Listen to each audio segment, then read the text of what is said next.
Buenos días. Bienvenidos a la Iglesia Unitaria Universalista de la Misión Shawnee.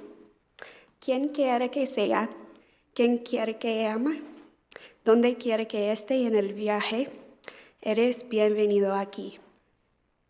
Good morning. Welcome to Shawnee Mission Unitarian Universalist Church. Whoever you are, whomever you love, wherever you are on your life's journey, you are welcome here. We are so happy that you have chosen this YouTube channel, this Sabbath, this sanctuary and time. We know that you have so many options on Sunday morning, and that you have chosen to be here is something that we celebrate. We extend an especially warm welcome to our visitors and anyone who may be watching our service online for the very first time. Please complete our Get in Touch online form by clicking the link below in the video description. We now invite everyone to greet each other in any way you possibly can. And if you're joining us online, please say hi in the chat.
And now, Rev Rose has a few announcements.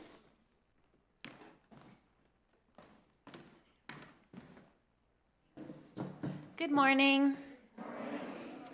You may have noticed something different about the people in your midst today. Many of us are not wearing masks. This is because the mask mandate has been lifted here at SMUUCh, and anyone is encouraged and welcome to make your own choice about your own mask wearing. We are able to gather also after the service in Fellowship Hall for snacks and coffee because we have been given a green light by the reopening committee and the CDC because the case numbers are down, as are the hospitalizations. I know. If the numbers do go back up and we cross a threshold, we will indeed go back to what we've been doing or even shut the church down if we need to. But now we are going to enjoy that we are headed in a good direction. Secondly, I'd like to invite you all to become informed and engage in dialogue about the multicultural beloved community, so that you feel prepared on May 22nd for a vote on whether or not to adopt an 8th principle into the 7 that we already have. The next workshop is on March 27th, right after the service, and the goal is for every single person to come to at least one of these workshops so that you feel prepared to make a vote that is informed of your own decision. If you cannot come to a workshop, there are resources available on the website. And now we have 4 congregational announcements, and we'll start with Jen.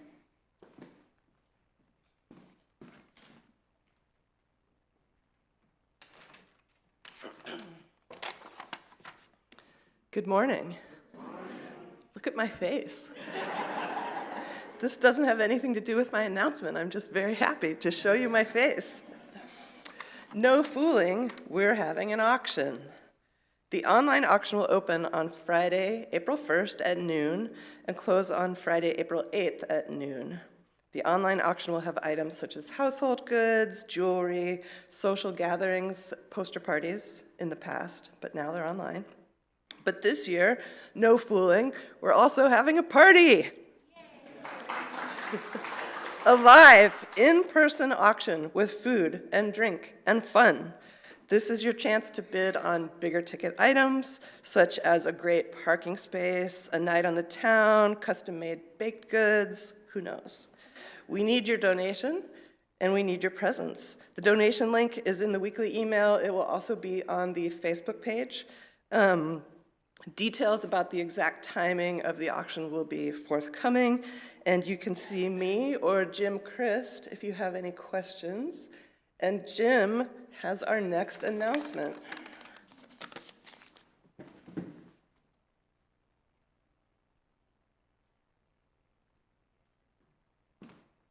That was a great segue, wasn't it? Well, good morning. Today I'm wearing my Congregational Life Team hat to spend a few minutes talking about another important team in our community, and that's the SMUUCh Caring Team. Here's how it works. Please raise your hand if you've ever needed a little help of any kind from someone else, maybe a ride, a meal, a visit, a phone call, or just some help getting something done that you couldn't do by yourself. Thank you. Now please raise your hand if you've ever helped someone else who needed a little help, maybe with a ride, or a meal, or a visit, or a phone call, or just helping them do something they couldn't do by themselves. The Caring Team. We have all of our hands up. This is the magic.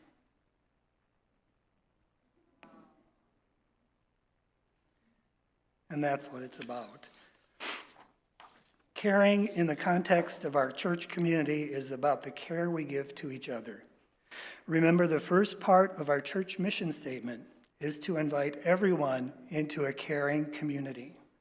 We don't come to church just to attend church. We come to church to be the church. Now you may be thinking to yourself, why is he up there talking about caring and the caring team? Isn't that the minister's job? And the answer to that question is no. Caring is not solely the minister's job. Caring is our job.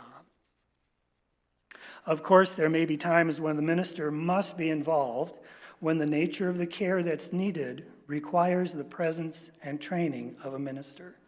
But most of the caring to be done in our church community can and should be done by us, the community. And our minister can inspire us and educate us and guide us in the care we provide. And we can do this. We have the technology, we have the person power, we have the heart to make sure those among us who need a little help get a little help. And I understand that there is already a lot of caring going on.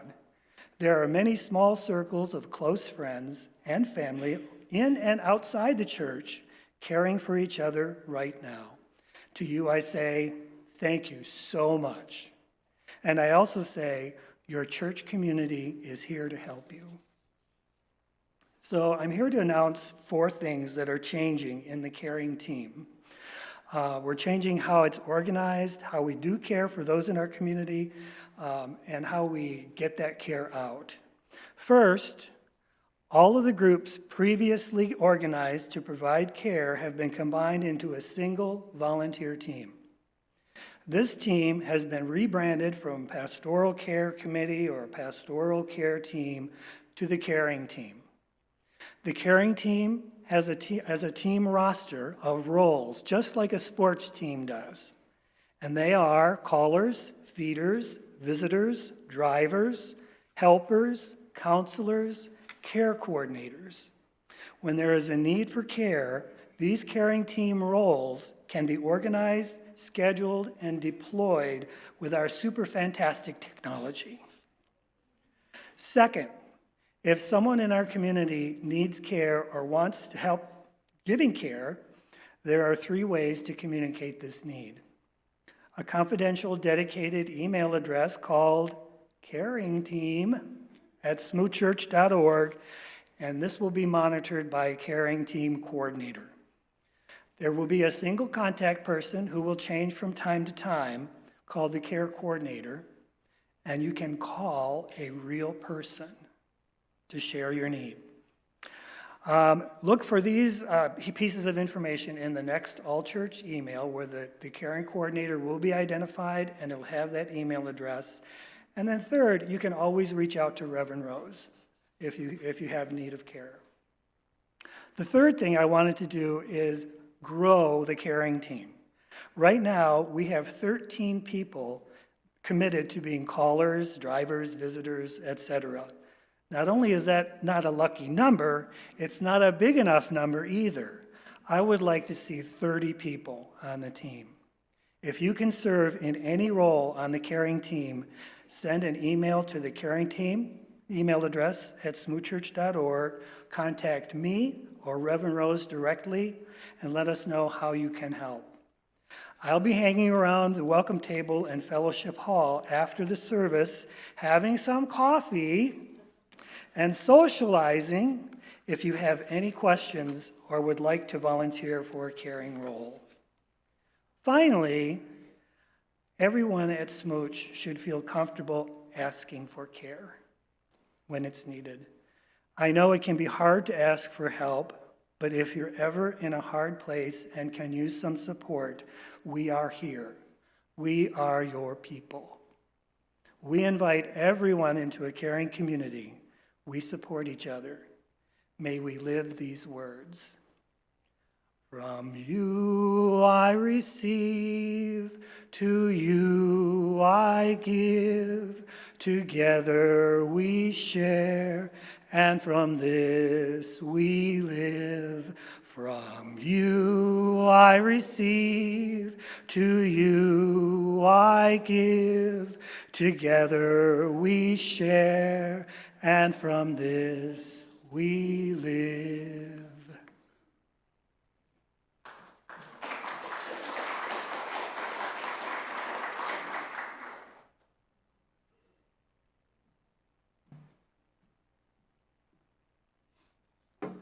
I could stand up here. I'm John Young, and I'm chairing the nominating committee for the new board this next year, plus the president-elect of the congregation.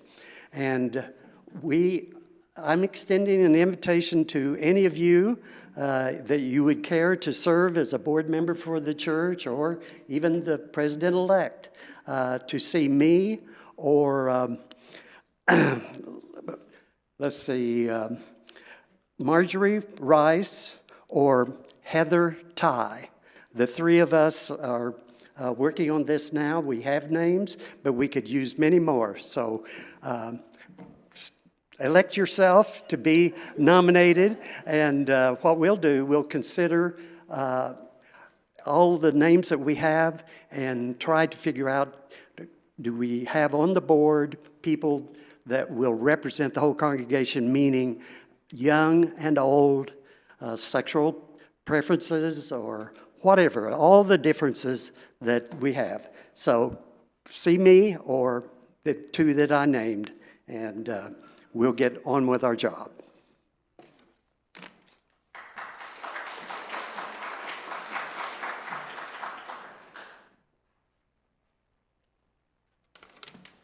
I'm the last one, I promise. My name is Kevin Roberts, and I'm excited to say that I'm the new youth group advisor for SMUUCh. And I do have an announcement, but I'd like to make an acknowledgement first that how wonderful it is for the second week that we have youth in the service with us. I'll pause for standing ovations and hooting and hollering for that as well. At least I would invite everybody to, implore everyone to gaze upon these young minds, though, and just see the limitless possibility that they bring to the table and feel the energy that they bring into the space with us. I mean, it is palpable. And I can tell that you guys are probably feeling a little frustrated by having this presence with us today. Probably a little bit of anger as well, feeling, oh, I love being surrounded by these young people, but I wish there was a place in this church where there would be only young people I could be surrounded by. And I don't want to start the next Gold Rush Stampede, but there's an entire wing dedicated to these young minds. And as we kind of restart rebuilding the youth programming here, we are looking for volunteers. We'll get into that more in the months ahead, but if you at all are interested, please talk to myself or Patrice at some point, and I can tell you about some of the volunteer opportunities I have for you guys. Okay, my announcement now is for that narrow window of people that are sandwiched between junior high school and adulthood, those high schoolers. We are going to have a party.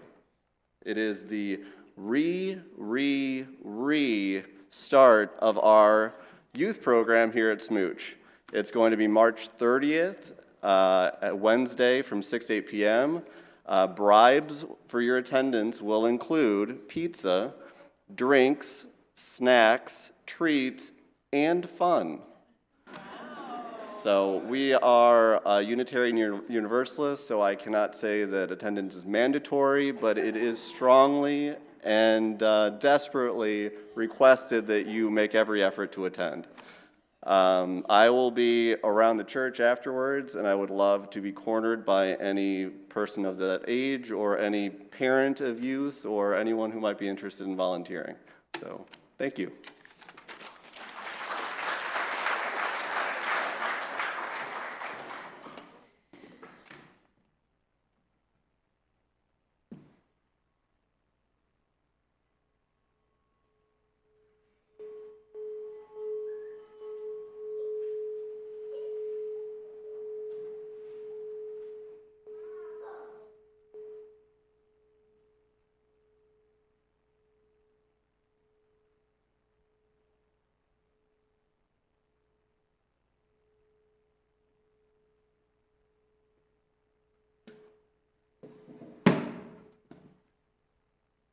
Our opening words today come from poet Alan Watts, who said, "We do not come into this world. We come out of it, as leaves from a tree, as the ocean waves, and as the universe peoples." Come, let us worship. Our opening hymn is number 131, Love Will Guide Us. Please rise as you are willing and able.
As Andre comes forward to light our chalice, we invite you to join us as we recite our covenant. Let us affirm that love is the doctrine of this church. The quest for truth is its sacrament, and service is its prayer. To dwell together in peace, to seek knowledge in freedom, to serve humanity in fellowship, to the end that all souls shall grow into harmony with the divine. Thus do we covenant with one another.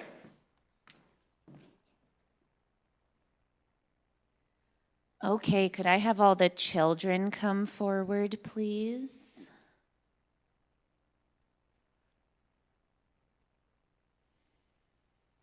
Hi, guys, come over here. Come over here and sit down here. Hi, guys.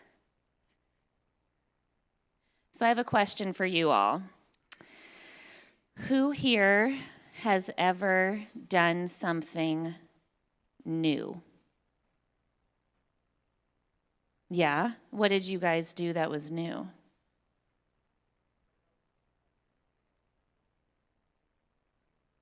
Animating at 12 frames per second. Very cool. What else did you guys do that was new? Let's see, have you ever gone to your first day of school? They're like, kind of. We're pandemic children. Today you came into this space. This is new, right? What else have you all done that's new? I saw a bunch of you raise your hands. What have you all done that was new, you grown-up children? Patrice was the worship associate for the first time today. Jennifer Nelson tried escargot. Do you guys know what escargot is?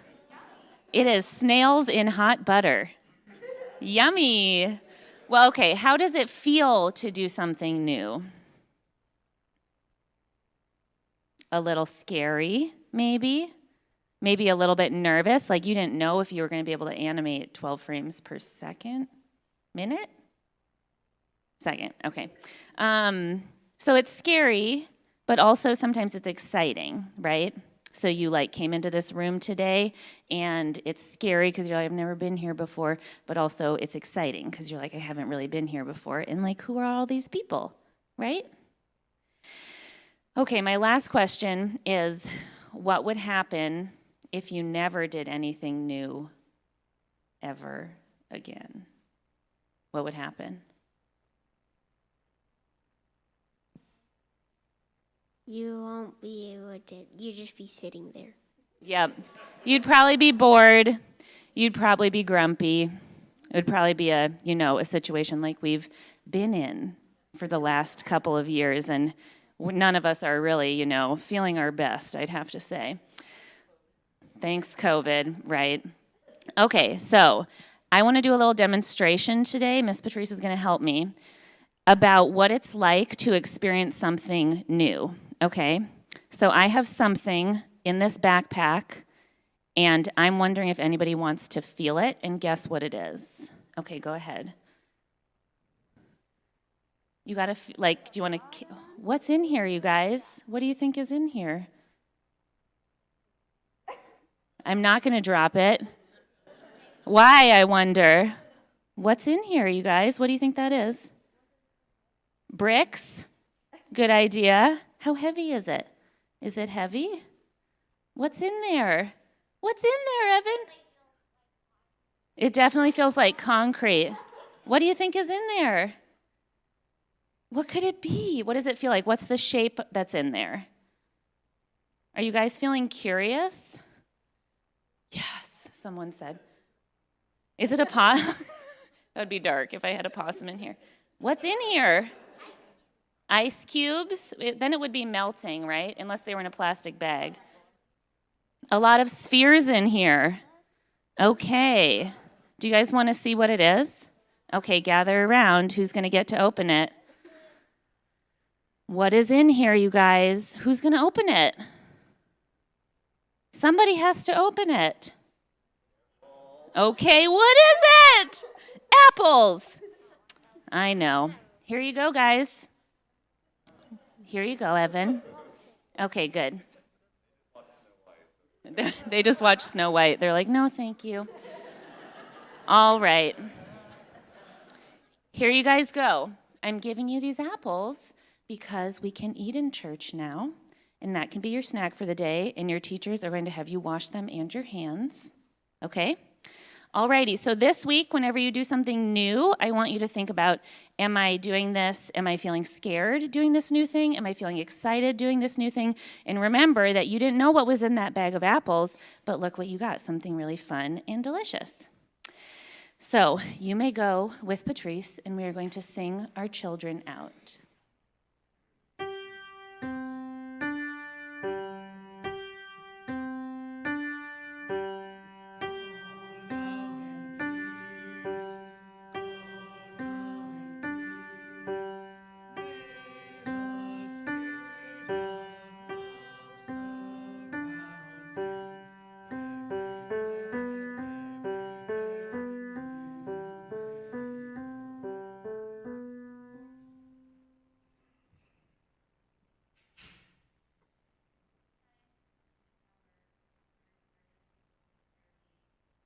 Heart and mind, this is the time in our order of service where we draw to heart and mind those in our midst who are suffering and those who feel the sweet relief of their burdens easing. We give our love to those untangling themselves from relationships that no longer serve them. We grieve for the loss of energy and time that chronic illness or mental illness takes on the body and mind, and our hearts go out to all who are struggling to make ends meet.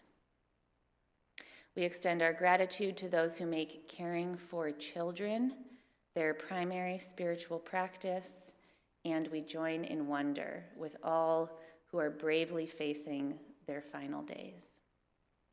And as always, we rejoice over the exquisite beauty in this world, as small or life-changing as each piece of beauty might be. And now I invite you to come forward and briefly share in 2 to 3 sentences a rare joy or a profound sorrow and light a candle.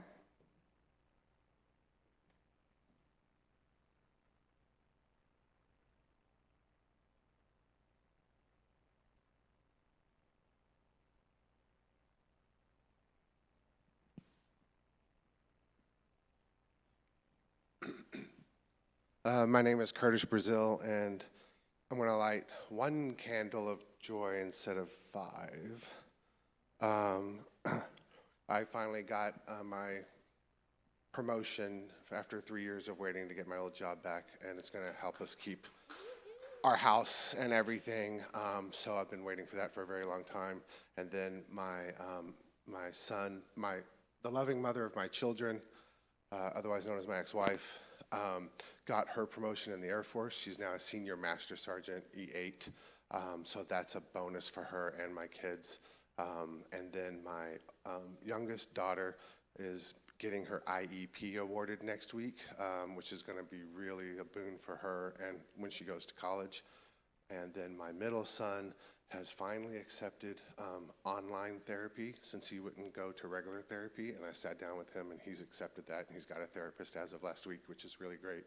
And then my oldest son got accepted to the University of Utah for a full ride with a stipend to get his PhD in sociology with an emphasis on politics and environment. Light those candles. That's fun. And my mom's doing better.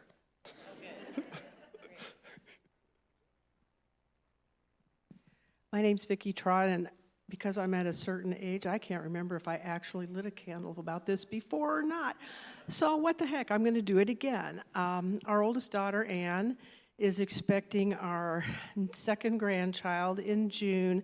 This has been a long journey for them through a lot of infertility issues and in vitro, and so we're going to have a new grandchild in June, which thrills us immensely.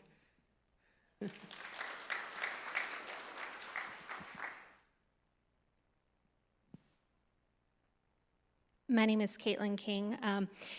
My son, Kian, was adopted by my husband. He has been asking for 3 years since my husband and I got married. My husband, Charles, is his stepdad, now his adopted dad. But Kian thought that when we got married that he was now his dad, and he didn't understand that there was a whole legal process to it.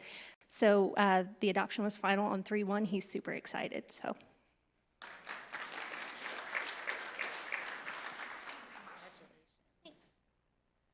I light the remaining candles for all the joys and sorrows that remain unspoken in the silent sanctuaries of our hearts.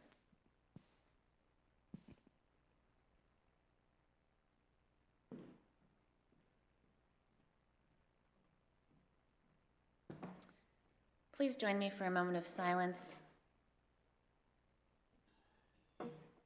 I'll invite you to put your feet flat on the floor. Breathe in through your nose and out through your mouth, just taking a second to sense this space, open your heart.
I'll invite you to draw to mind someone who you love very much.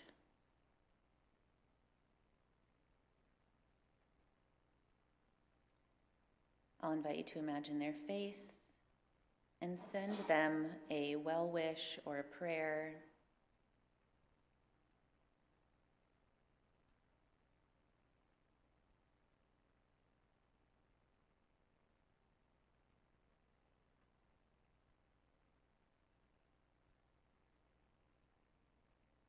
Then I'll have you imagine someone who you know is suffering.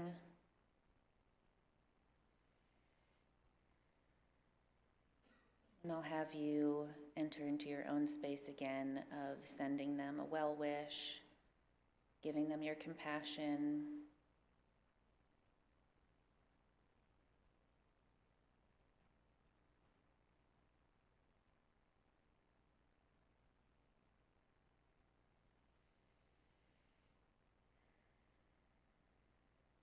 Lastly, I invite you into a space of giving your love, giving your prayers, giving your thoughts to our world as a whole. May we be agents of kindness. May we be open to change. May we be willing to do what we need to do in order to meet the needs of our world. Having trust and hope and faith that these actions will lead us into the world we dream of.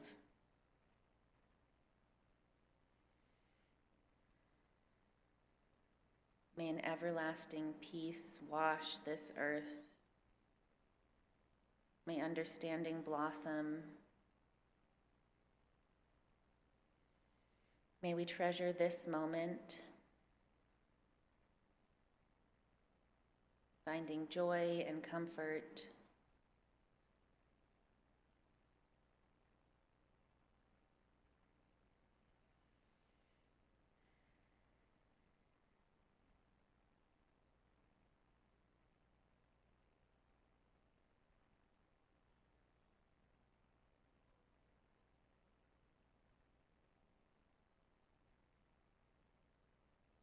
Blessed be, and amen. Please remain seated for our meditative hymn, number 108, My Life Flows On in Endless Song.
It is said that to know yourself, you must forget yourself.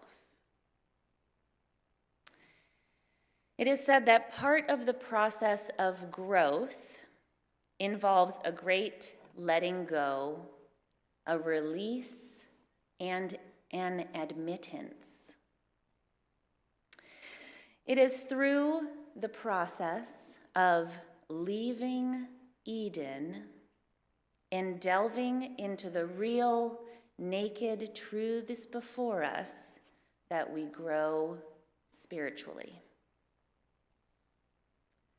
I bring us to this story of the mythical Garden of Eden because this is a story actually about reality and how through our choices we can choose and shift how we grow, learn, and make meaning. That we are actually agents in the creation of reality, and that this story is reminding us that each of us holds a multitude within us. Because the reality is, you and I have wonderful qualities, and you and I have some not so wonderful qualities. Each of us, you and I, both have things about us that are brilliant and rare and special, and we have things about us that are habitually annoying, I would say, each of us. Yes, we are like the sun. We are brilliant and life-giving and powerful, but that sun also casts a shadow on the other side of us. And this shadow side can be thought of as the subconscious aspects of ourselves that live outside of our vision, which we ultimately must learn to acknowledge, withstand, accept, and engage with. Now, this concept of the shadow side is rooted in Jungian psychology, which is a school of therapy that is very closely linked to spirituality. Jungian scholars and psychologists believe that spirituality encompasses the whole person and demands intensive introspective efforts and concrete expressions in actual life in order for an individual to be living their full lives. Part of this practice, this shadow work, is to acknowledge that oftentimes we do things and we don't even know why we do them. The goal here then in this practice is to ultimately observe our reactions, especially the ones that are strong or powerful, and approach them with a curiosity and an openness to wonder about why we as individuals have held such strong, lifelong patterns of what we are drawn to, what we feel aggression towards, what we deny, and what attracts us. Now, it is, of course, human nature to have a shadow side. So the question is, why is it a taboo if we all have one? Maybe we are here together to discern what are these subconscious processes amongst us, because we need to figure it out if we don't know what they are. After all, being honest with yourself and others allows you to discover that you're only human after all, and that we all have this shared humanity and are just learning about it through an honest, curious look at ourselves to bring forward into the conscious awareness that which we push aside or feel shame about. Now, some ways to discern your shadow side, to start sensing these shapes and murky patterns, is to notice your reaction to other people and to become curious about them. For example, why did I hate it when that particular idea was brought up? Why did I just walk away from that dialogue in particular? Why am I so drawn to this thing? The point here is not necessarily to find an answer, but to adopt a posture of curiosity towards oneself in your relationship to the world. Why did this event cause this reaction? Why did that memory just pop into my head? The practice is to remain open and creative as we develop a capacity to love our full multitudes. Now, this can be anxiety-producing and stirring, I think, to think about these concepts, and there's really no place for me to tell you why, because each of us is on our own journey of becoming aware of the fullness of ourselves, and as individuals, and as a society. Because yes, we collectively have shadow sides as well. Just like our individual selves, there are things in our societies that we struggle to remain open and curious about, that we as a whole shut down or react to. An example of something coming out of the shadow side was in the 2016 election. Why did so many people of my demographic suddenly gain such a deeper consciousness about how dangerous the government could be? Or how come suddenly climate change has jumped onto the front page of the newspaper when it's been known about for almost 100 years? Or, after the murder of George Floyd, why was it suddenly commonplace for companies to be supporting Black Lives Matter so openly, but not before? It's because there are things in our collective shadow side, such as environmental degradation or racism, that we hold dislodged, or we want to dislodge, we hold it lodged, and suddenly it can become very obvious. In the same way, what we are experiencing right now with a war being brought into our consciousness, when we see widespread neglect, disdain, deception, aggression on a large scale, these are examples of a society or globe at large who's not able to remain open and curious about their internal reactions to other lands or nations or leaders. And therefore, in any community and in any denomination, in any system of thinking, as members of the beloved community, one of our first jobs is to become curious about our reactions that we have in ourselves within the community. To notice, how do we react to new ideas or new people? How do we react to familiar people or familiar ideas? Noticing our patterns will not only afford us peace, but it is spiritually the avenue towards greater connection to the reality that is beyond reactivity. Let us look then to the book in which so many of our subconscious beliefs are held for all of us in the Western world, the Torah, and see what we can learn about our humanity from the very story itself that aims to uncover the basic foundational truths about human nature, the creation myth. Now, a quick side note. When I read the Bible, I like to use a special tool called the Interlinear.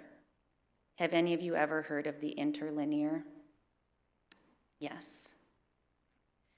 The Interlinear is a translating tool which presents the text in word-for-word translation with the original language, which means that the story in English comes off as a jumbled, weird mumble because it doesn't care about English grammar or syntax.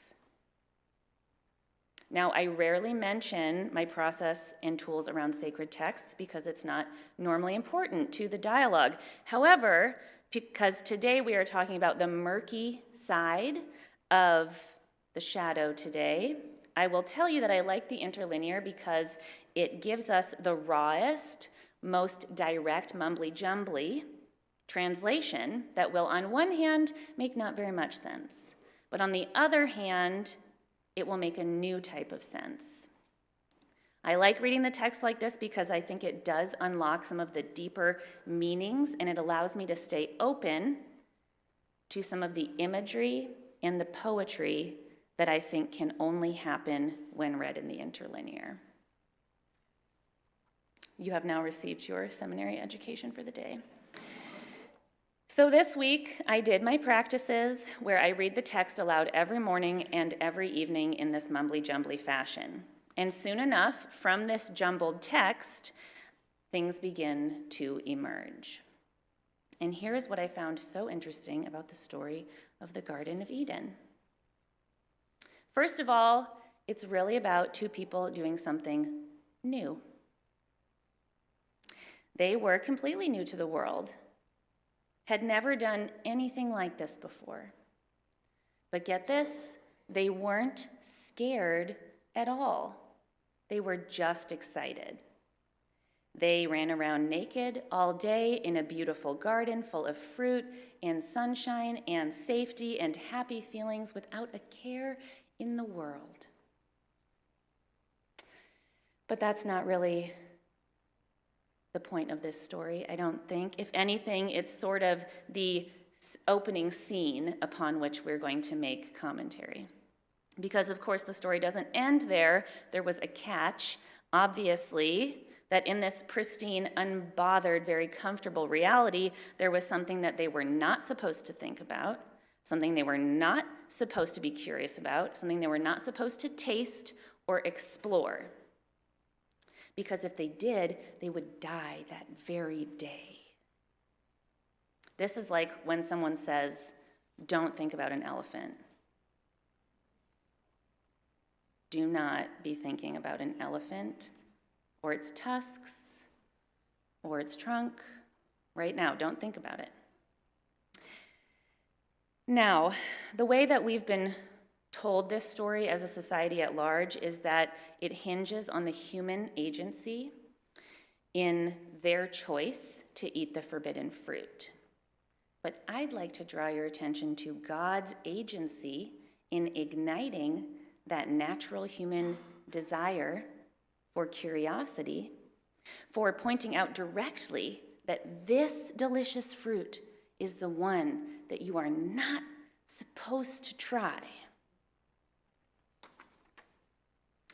And if you think of God, not as the character of God, but as we are liberal religious people, as reality, then there could really be no other way that this would happen because the fruit exists. And their curiosity about it really is just a natural response to doing something new, to become curious about each and every aspect of reality, especially when we become aware that something is taboo. We have a reaction to it. And what is the tree called on which the forbidden fruit grows in the Interlinear? In direct translation, it is called the tree of every saying,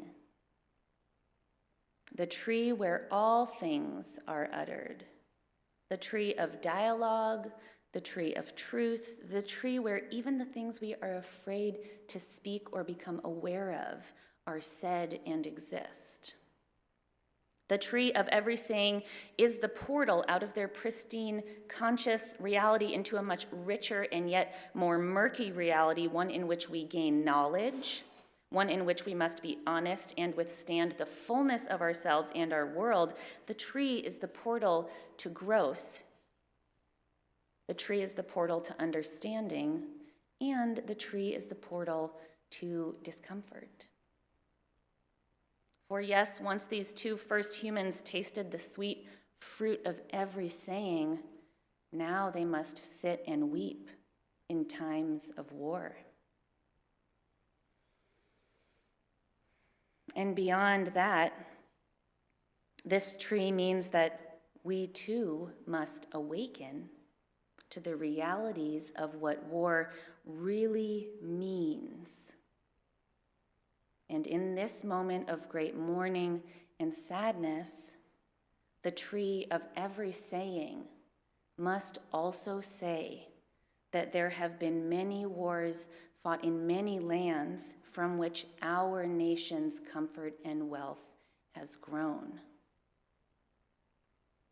And this is an uncomfortable, unhelpful fact that leaves us with nothing except knowledge and wisdom. But that is the meaning of this story. And that is why it's important that we do this shadow work, because indeed, when we make a choice to leave Eden and come into a space of curiosity about our actual world and our reactions to it, this is when we step into something much richer. To stop, pause, and remember, because we're talking about the Torah today, that in the Jewish atonement rituals, the people do not atone for what they've done individually. They atone for what all of humanity has done. they say, we atone. Acknowledging that each of us has the capacity to do harm in the world, and that this harm often originates and lives in our subconscious, because we are ashamed or anxious about it and are therefore able to cover it up with something. After all, it is no mistake that in the very next chapter, Cain kills Abel, does something unthinkably harmful. It is painful and it is shameful and anxious to speak about these things. It is difficult to become uncomfortable. But I bring this here today because it is said that the point of church is to comfort the afflicted and, you know the other half of this, afflict the comfortable. Indeed, in the story of the people who are said to be cursed by their tasting of the fruit, they are told that they are to become dust. They are told that they are going to die, that they will become the snake's food, made to suffer and toil and sad in an honest world. But here's the thing, in Hebrew, there is some ambiguity about words that are opposites. So the word for and the word for but are the same word. And in the same vein, the very word for curse is very close and entangled to the word for bless. Because perhaps we are blessed by this knowledge, because in the end, even though the people were told that they would die if they gained knowledge of the realities of this world, they didn't die. I mean, they had a kind of ego death and no longer believed that they were without the capacity to do harm. But no, they continued to exist. They dawned the new awareness of their fullness, and in leaving the comfort and moving in towards the heart of truth, they moved towards their humanity, their mortality. In their toiling and their work of understanding the truths of this world, this was where their true connection to what is actually sacred in the world exists. To me, this is a story about what is holy in the world, and perhaps it's telling us that there are clues around us. And these clues are inviting us into a deeper knowledge and into a new reality, telling us that our shadow side is actually full of important, beautiful, meaning-making journeys, even if it's scary. So let us embrace the discomfort that comes with any change, as we've been having to do for so long now. Because it is out of that discomfort that we learn and we grow. For our learning, our growing, our surrender, our curiosity, moving towards that which we wish wasn't true, will bless us. Blessed be, and amen. The work of the church depends on us, our generosity of time, wisdom, and financial resources. We invite you to give generously to support the ongoing work of the church. The offering will now be given and received in grateful appreciation of our shared values.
I'm wondering if I might have a volunteer to come put the chalice out. Thank you, Dick. We extinguish this flame, but not the light of truth, the warmth of community, or the fire of commitment. These we carry with us in our hearts until we are together again. Please rise as you are willing and able for hymn number 118, This Little Light of Mine.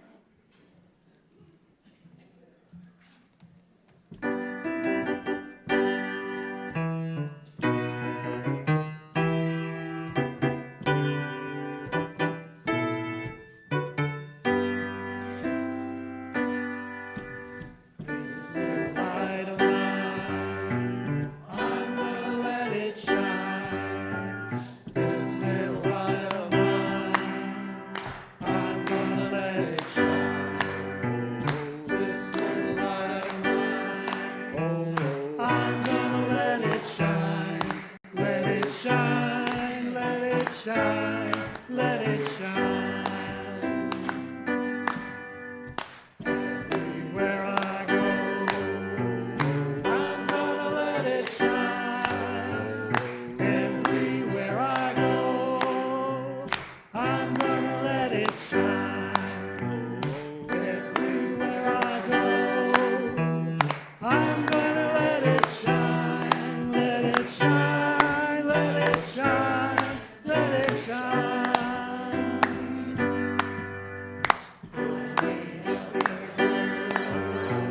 I'm gonna let it shine, building up a world.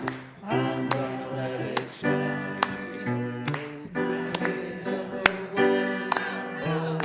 I'm gonna let it shine, let it shine, let it shine, let it shine.